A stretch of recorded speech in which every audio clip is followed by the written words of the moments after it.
Hello and welcome to all viewers.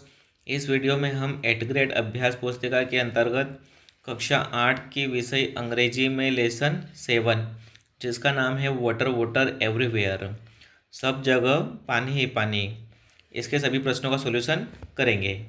तो चलिए शुरू करते हैं। Multiple choice questions, choose the correct option and right. Question number 1, it's raining cats and dogs means. It's raining cats and dog का मतलब क्या होता है? तो यह एक इडियम है जिसका मतलब होता है हेवी रेनफॉल। तो इसका राइट आंसर हो जाएगा इट इंडिकेट्स हेवी रेनफॉल। यह भारी बारिश को दर्शाता है। Question number 2, which of the following is not a disaster. इनमें से कौन सी एक आपदा नहीं है? एन एक्सीडेंट, दुर्घटना, अ फ्लड, बाढ़, अ फायर, आग लग जाना, या फिर अ फेयर, मेला लगना। तो इसका राइट आंसर होगा अ फेयर। मेला लगना एक आपदा नहीं होता, बाकी तीनों चीज़ें आपदा के अंतर्गत आती है। Question number 3, according to you what can be the cause of flood. तुम्हारे अनुसार इनमें से बाढ़ का कारण कौन सा हो सकता है? लैक ऑफ रेनफॉल, कम बारिश होना, लाइट रेनफॉल, हल्की बारिश होना, हेवी रेनफॉल, भारी बारिश होना, या फिर नो रेनफॉल, बिल्कुल भी बारिश न होना, सूखा होना। तो इसका राइट आंसर होगा हेवी रेनफॉल, भारी बारिश होना। Question number 4, take some eatables, clothes, a torch and other essential items. यहाँ पर करेक्ट डिटर्मिनर का चयन करना था, तो वह हो जाएगा and. Take some eatables, clothes, a torch and other essential items. अपने साथ में खाने की चीज़ें, कपड़े, एक टॉर्च और ज़रूरी सामान रखें। Question number 5, the prefix to be added with the word expected to make its opposite. Prefix का मतलब होता है उपसर्ग। एक्सपेक्टेड वर्ड के साथ कौन सा उपसर्ग जोड़ा जाए कि उसका अर्थ विपरीत हो जाएगा? तो यहाँ पर सही प्रीफिक्स हो जाएगा अन, UN। अन से मिलकर बनेगा अनएक्सपेक्टेड। एक्सपेक्टेड का मतलब होता है संभावित और अनएक्सपेक्टेड का मतलब होता है असंभावित। फिर है फिल इन द ब्लैंक्स, रिक्त स्थानों की पूर्ति करें। Question number 6, prevention is better than cure. रोकथाम करना उपचार करने से बेहतर होता है। Question number 7, spray some pesticides like DDT, phenol etcetera. इसका मतलब होगा रोगाणुनाशक जैसे DDT और फिनाल का छिड़काव करें। Question number 8, you must take care otherwise you will fall sick. Otherwise का मतलब होता है अन्यथा। तुम्हें अपना ध्यान रखना चाहिए, अन्यथा तुम बीमार पड़ जाओगे। Question number 9, positive degree of word worse is. तो पॉजिटिव वर्ड हो जाएगा बैड। बैड पॉजिटिव वर्ड होता है जिसका मतलब होता है बुरा। वर्स कॉम्पेरेटिव डिग्री होती है जिसका मतलब होता है उससे बुरा।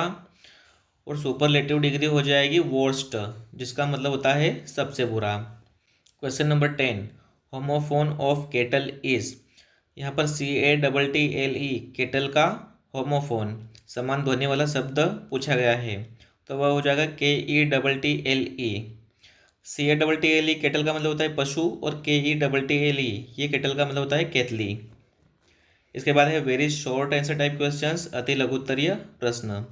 Answer the following questions in one word और one sentence. Question number 11, are the floods caused by natural forces only. कि क्या बाढ़ केवल प्राकृतिक शक्तियों के कारण उत्पन्न होती है? तो इसका आंसर होगा no, floods are also caused by human activities. नहीं, जो बाढ़ें आती है वह मानवीय गतिविधियों के कारण भी आती है। Question number 12, who discusses the causes and effects of floods with the students. बच्चों के साथ बाढ़ के कारण और प्रभाव के ऊपर कौन चर्चा कर रहा था? The head master of the village school discusses the causes and effects of floods with the students. तो जो गांव की स्कूल के हेड मास्टर थे वे बच्चों के साथ बाढ़ के कारणों और प्रभाव के ऊपर चर्चा कर रहे थे। Question number 13, join the sentence using the conjunction but। यहाँ पर कंजंक्शन दिया गया है बट उसका सही तरीके से यूज़ करने के लिए कहा गया है। He shouted loudly, no one heard. इसका मतलब होता है वह जोर से चिल्लाया, किसी ने नहीं सुना। तो यहाँ पर बट का यूज़ किस तरह से होगा? He shouted loudly but no one heard him. वह जोर से चिल्लाया लेकिन उसे किसी ने नहीं सुना। Question number 14, encircle the odd word and write. यहाँ पर असमान शब्द पर गोला लगाना है और उसे लिखना है। कोलेरा, मलेरिया और डायरिया ये जल से उत्पन्न होने वाली शारीरिक बीमारियां होती है, जबकि इलनेस मानसिक तनाव से संबंधित होती है। इसके बाद शॉर्ट आंसर टाइप क्वेश्चंस, लघु उत्तरीय प्रश्न। Answer the following questions in 1 to 2 sentences। Question number 15, how is a disaster harmful for people. लोगों के लिए आपदा नुकसानदायक कैसे होती है? तो इसका आंसर होगा डिजास्टर डैमेजेस आवर प्रॉपर्टी। जो आपदा होती है वह हमारी संपत्ति को नुकसान पहुंचाती है। And kills a lot of people and animals, और कई सारे लोग और पशु इसमें मर जाते हैं। And causes disease like cholera, diarrhoea etcetera, और यह कोलेरा और डायरिया बीमारियां भी उत्पन्न करती है। Question number 16, what also plays a role in causing floods. बाढ़ उत्पन्न करने में और किसकी भूमिका होती है? तो इसका आंसर होगा deforestation and other human activities also play a role in causing floods. तो वन उन्मूलन और अन्य मानवीय गतिविधियां बाढ़ के आने का कारण बनते हैं। Question number 16, suppose a watchman informs us that the situation of flood is getting worse और alarming, what should we do.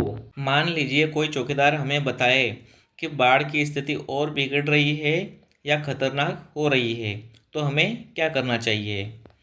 We should shift to higher places.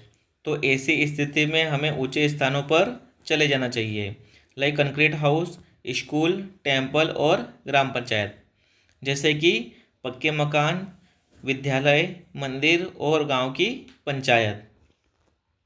Question number 18, right the homophones of the following words. यहाँ पर 2 words दिए गए हैं जिनका हमें homophone word बताना है।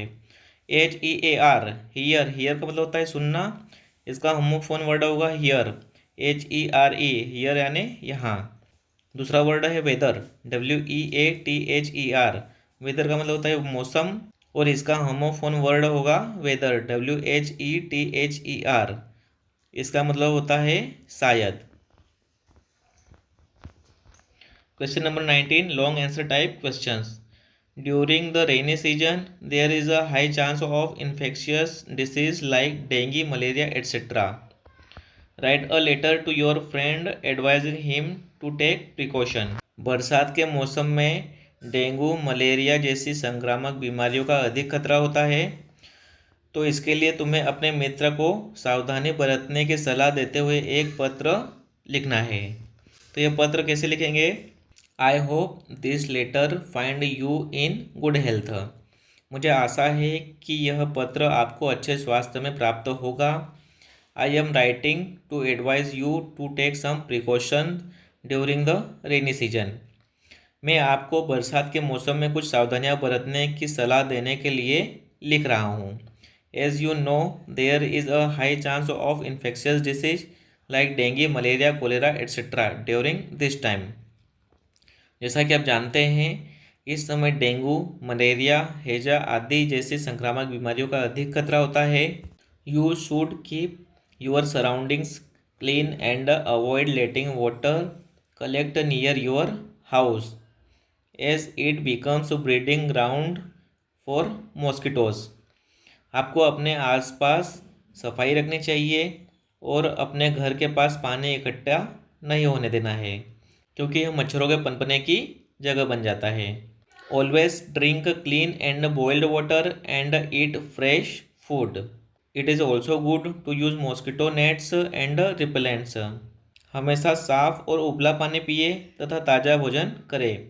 मच्छरदानी और रिपेलेंट का उपयोग करना भी अच्छा है। Please take care of your health and follow this precautions. I want to see you safe and healthy. कृपया अपने स्वास्थ्य का ध्यान रखें और इन सावधानियों का पालन करें। मैं आपको सुरक्षित और स्वस्थ देखना चाहता हूँ। With love your loving friend Arvind Supriyo. आपका प्यारा मित्र Arvind Supriyo. Question number 20। Read the following article carefully and answer the questions given below. यहाँ पर न्यूज़पेपर का एक आर्टिकल दिया गया है जिसको ध्यानपूर्वक पढ़ने के बाद में नीचे दिए गए प्रश्नों के उत्तर देना है। Question number 1। What is the news about. यह खबर किसके बारे में है। The news is about the effects of the flood. यह न्यूज़ बाढ़ के प्रभाव के विषय के ऊपर है। Question number 2। How many districts are affected. इस बाढ़ में कितने ज़िले प्रभावित हुए हैं। 11 डिस्ट्रिक्ट्स आर अफेक्टेड। तो 11 ज़िले प्रभावित हुए हैं। Question number 3। Which is the most affected district. इनमें से सबसे ज़्यादा प्रभावित होने वाला ज़िला कौन सा है। Darbhanga is the most affected district. तो इनमें जो दरभंगा है वह सबसे ज़्यादा प्रभावित होने वाला ज़िला है। Question number 4। Right the present form of trapped. तो ट्रैप्ड यहाँ पर पास्ट पार्टिसिपल फॉर्म है, इसका प्रेजेंट फॉर्म होगा ट्रैप। ट्रैप का मतलब होता है फंस जाना और ट्रैप्ड का मतलब होता है फंसा हुआ। Question number 5। Give one word for of the poorest और लोएस्ट क्वालिटी।